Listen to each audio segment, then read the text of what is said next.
Shalom saudara-saudara yang dikasihi Tuhan, senang sekali bisa berjumpa kembali melalui renungan harian keluarga hari ini. Dan kita masih ada dalam penghayatan Minggu Sengsara. Mari dengan sukacita kita melakukan pujian berikut ini.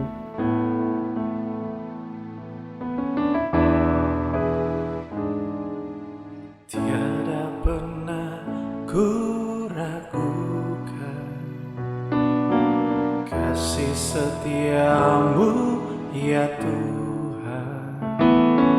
Setiap waktu dalam hidupku tak pernah kau tinggalkan. Meski langit tampak suram, awan gelap pun menghadap, hadapi badai, lewati gelombang, tak pernah kau tinggalkan diriku.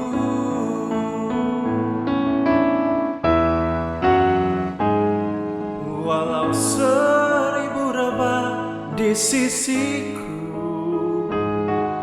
kau tetaplah Allah penolongku.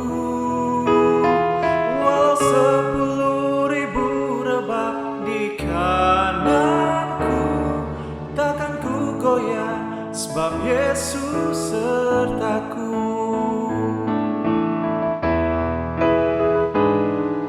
Walau 1000 rebah di sisiku,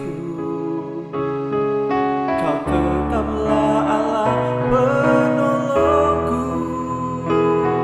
Walau 10.000 rebah di kananku, takkan ku goyah sebab Yesus sertaku. Takkan ku goyah sebab Yesus sertaku.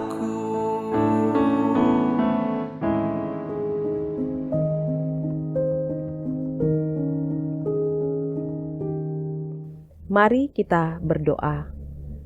Terpujilah Engkau Yesus Kristus, Tuhan dan Juru Selamat kehidupan kami. Kami diberikan waktu lagi atau kesempatan indah untuk ada dalam persekutuan bersama dengan Tuhan di hari ini. Maka kami percaya Roh Kudus Tuhan ada, menaungi kami, tapi juga mengantar kami untuk memahami firman Tuhan yang hendak kami baca pada saat ini. Terpujilah Engkau ya Yesus Kristus, sesungguhnya Engkaulah firman kehidupan kami yang kekal itu. Amin. Saudara-saudaraku, firman Tuhan saat ini terdapat dalam Matius 26 ayat 67 sampai 68, demikian tertulis. Lalu mereka meludahi mukanya dan meninjunya, orang-orang lain memukul dia dan berkata, "Cobalah katakan kepada kami, hai Mesias, siapakah yang memukul engkau?" Saudara-saudaraku yang terkasih, tema renungan kita saat ini, tetap tenang meski di titik terendah. Saudaraku, ayat ini menggambarkan penganiayaan terhadap Yesus setelah ia dinyatakan bersalah oleh Mahkamah Agama semalam sebelum penyaliban. Ia menderita secara fisik, dia menerima penghinaan fisik karena mereka meludahi wajahnya, meninju dia, dan memukulnya. Ini adalah bentuk penghinaan dan kekejaman yang luar biasa terhadap seorang yang mereka anggap sebagai penghujat. Dan yang kedua, ia mengalami penghinaan verbal. Mereka menutup matanya, disebutkan dalam ayat paralel di Markus dan Lukas, lalu mengejek dengan berkata, "Cobalah katakan kepada kami, hai Mesias, siapakah yang memukul engkau?" Ini adalah ejekan yang sinis. Sebagai Mesias atau yang diurapi, mereka menantang kuasa kenabiannya untuk mengidentifikasi siapa pemukulnya dalam keadaan mata tertutup. Ini menekankan ironi penderitaan Mesias, sang raja yang dijanjikan justru dihina, ditolak, dan dinilai tidak baik oleh manusia. Namun yang mengejutkan, Yesus memilih untuk tetap tenang. Tidak ada pembelaan diri, tidak ada kemarahan, tidak ada balasan. Kenapa? Karena Yesus tahu penderitaan ini bukan akhir. Ini adalah bagian dari rencana Allah dan ada tujuan yang lebih besar daripada rasa sakit yang sementara ia alami. Saudaraku, dalam hidup kita juga ada titik terendah. Dihina atau tidak dihargai, disalahpahami dan diperlakukan tidak adil, bahkan difitnah. Seringkali respon kita adalah ingin membalas, ingin membuktikan diri, bahkan tidak jarang ada yang sampai kehilangan kendali. Tetapi lewat firman ini Tuhan mengajar tidak semua serangan harus dibalas, tidak semua penghinaan harus dijawab, karena terkadang justru dalam diam dalam Tuhan ada kekuatan terbesar. Menjadi pesan firman Tuhan saat ini, tenang bukan berarti lemah, tapi tanda kita percaya bahwa Tuhan tetap pegang kendali.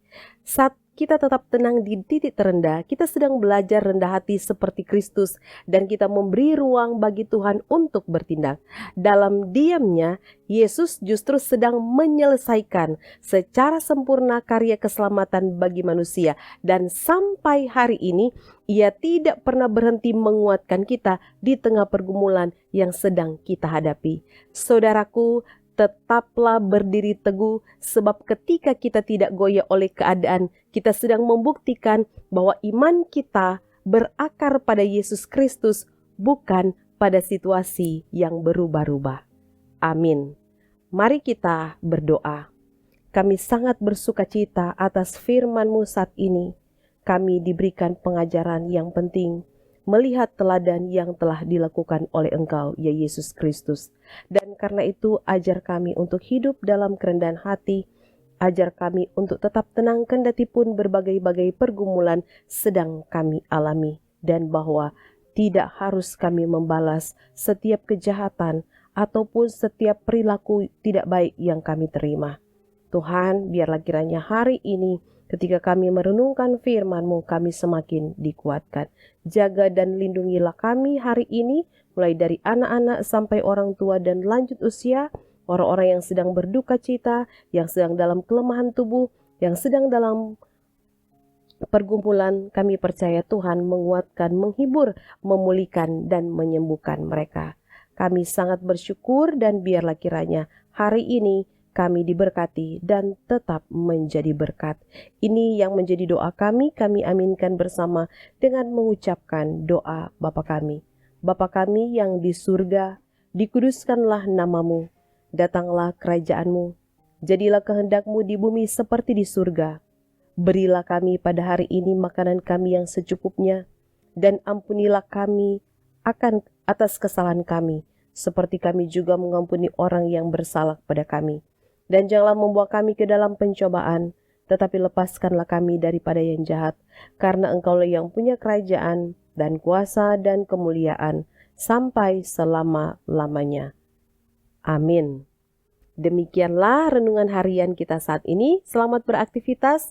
Tuhan Yesus memberkati. Shalom.